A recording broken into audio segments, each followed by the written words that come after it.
Jæja Viðar, það var tap í kvöld. Hvað segir mann eftir svona leik?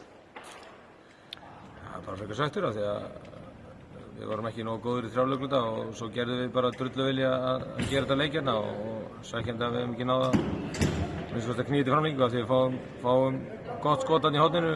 Bragi fær bara opið lúk í seinna skotinu og svo held ég að við hefum átt boltann þegar innkastið þegar Þórsarnir fá innkastið. Það bara sást ekki á vídeóinu.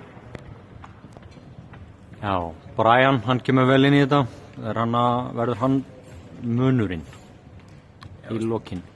Nei, það verður bara lið, bara eins og við höfum gert á þeim. Við bara byggjum úr liðsheild og ætlum að spila liðskörfubolta og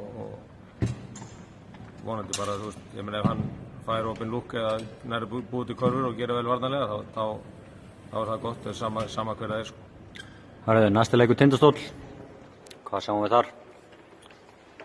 Já, vonandi bara hörkuleik, þú veist, við þurfum að mæta með aggressívan varnarleik og vel mótiveraðir. Það er erfitt að fara á krókinn og þeir eru örugglega hugsað til þess að við stálum aðeins sigri hérna hjá okkur síðast og það getur bara verið, já, ég bara gera ráð fyrir hörkuleik og við ætlum okkur að fara þangað til að sigra. Verða það rútuferðir héðan í Skagafirðinn? Nú verður að spyrja Hlyn sæta af því. Flott, takk.